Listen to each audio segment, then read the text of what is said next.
दोस्तों, welcome to my channel. आज की कहानी है कमाई की कीमत। तो चलिए सुनते हैं ये कहानी। राहुल नाम का एक 22 साल का लड़का था। वो अपने परिवार के साथ गांव में रहता था। उसके पिता मजदूर थे। वो पूरा दिन मजदूरी करते थे और इस तरह से उनके घर का गुजारा चलता था। राहुल पिता की हालत जानते हुए भी कुछ नहीं कमाता था और पूरा दिन अपने दोस्तों के साथ घूमता रहता था।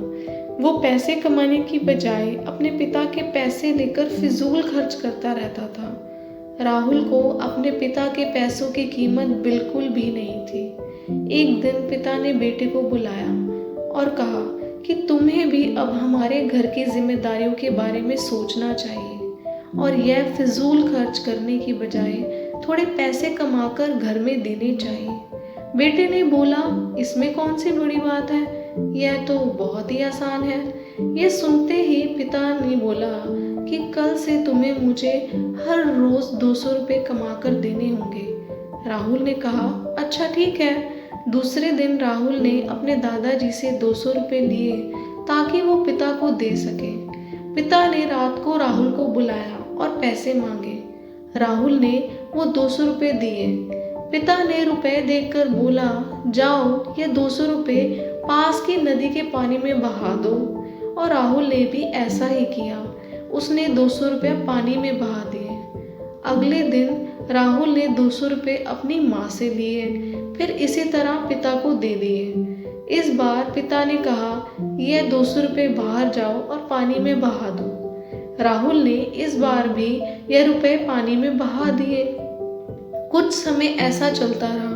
राहुल ने अपने दोस्तों और रिश्तेदारों से 200 रुपये मांगता रहा और अपने पिता को देता था और उसके पिता हर रोज वो रुपए पानी में बहा दो वैसा ही बोलते थे। राहुल भी हर रोज 200 रुपये पानी में बहा देता था।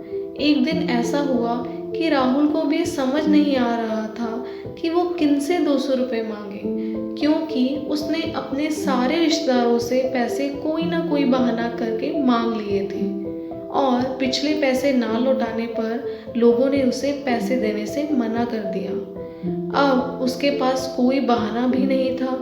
फिर उसने सोचा कि आज ऐसा करता हूँ, मैं खुद काम करके 200 रुपये कमाता हूँ। राहुल ने काम ढूंढना शुरू किया, पर एक दिन में कौन काम देता है। वो बहुत चिंतित हो गया। फिर कुछ देर बाद उसे एक जगह पर काफ़ी मुश्किल से मजदूरी का काम मिला। राहुल ने वह काम पूरी मेहनत से किया और करीब 4 घंटे काम करने के बाद राहुल को इस काम के 200 रुपये मिले। राहुल ने पहले कभी ऐसा काम किया नहीं था, इस वजह से वह बहुत थक गया था। उसको पता भी नहीं था कि रुपए कमाने के लिए इतनी मेहनत करनी पड़ती है। हर रोज़ की तरह इस रात को भी पिता ने अपने बेटे को बुलाया और फिर पैसे मांगे। जब राहुल ने पैसे दिए तो पिता ने कहा कि जाओ इस पैसे को बाहर जाकर पानी में बहा दो। इस बार यह सुनते ही राहुल बहुत चिल्लाया और कहा, ऐसे कैसे इन रुपयों को पानी में बहा दूं? मैंने ये पैसे बहुत मेहनत करके जमा किए हैं। इस वक्त राहुल बहुत ही गुस्से में था। यह सुनते ही पिता ने मुस्कुराते हुए बोला, मैं तुम्हें बेटे यही सिखाना चाहता था। आज तक तू 200 रुपये बड़ी आसानी से पानी में बहा देता था, क्योंकि वो तुम्हारी मेहनत की कमाई नहीं थी। अब तक तुम मेरे कमाए हुए पैसों से फिजूल खर्च करते थे, पैसों को पानी की तरह बहाते रहे। तभी मुझे भी ऐसा ही गुस्सा आता था। आज तुम्हें अपनी मेहनत के 200 रुपये की कमाई की कीमत पता चली है।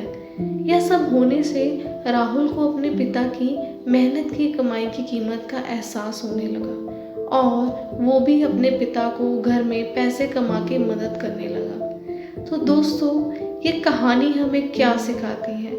इस कहानी से हमें यह सीखने को मिलता है कि हम अपने माता पिता की मेहनत के कमाए पैसों को बहुत ही आसानी से उड़ाते हैं, पर जब हमें अपनी मेहनत के कमाई से फिजूल खर्च करना होता है तब हम नहीं करते हैं।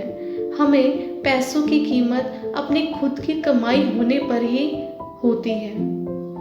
दोस्तों, ये बात से तो आप भी सहमत होंगे कि जब हम अपने माता पिता के पैसों पर खर्चा करते हैं तो कुछ लोग, सारे तो नहीं, कुछ लोग बड़ी लापरवाही बरतते हैं। बट जब हमें खुद के पैसों से कुछ चीज़ खरीदनी होती है तो हम बड़ा सोच विचार करके खर्चा करते हैं, फिजूल खर्ची से बचते हैं, क्योंकि वो पैसे हमने खुद अपनी मेहनत से कमाए होते हैं। तब हमें उन पैसों की पूरी वैल्यू का पता चलता है। पर जब तक वो पैसे किसी और के होते हैं हम ज़्यादा ध्यान नहीं देते। तो दोस्तों, हमें फिजूल खर्ची से बचना चाहिए। जहाँ ज़रूरत हो वहीं पैसा खर्च करना चाहिए, फिर चाहे वो आपके माता पिता के पैसे हो या आपकी खुद की मेहनत की कमाई हो। आई होप आपको ये कहानी से कुछ सीखने को ज़रूर मिला हो। अगर अच्छी लगी है कहानी तो लाइक करें, शेयर करें, सब्सक्राइब करें माई स्टोरी वॉइस, और अपने आसपास के लोगों को भी सुनाएं। और बेल आइकन को ज़रूर प्रेस करें ताकि आपको मेरी नई नई कहानियों की नोटिफिकेशन मिलती रहे। और हाँ, मैं भी जानना चाहती हूँ कि आप फिजूल खर्ची के बारे में क्या सोचते हैं। क्या आप फिजूल खर्ची करते हैं या उससे बचते हैं? कमेंट में ज़रूर लिखिएगा।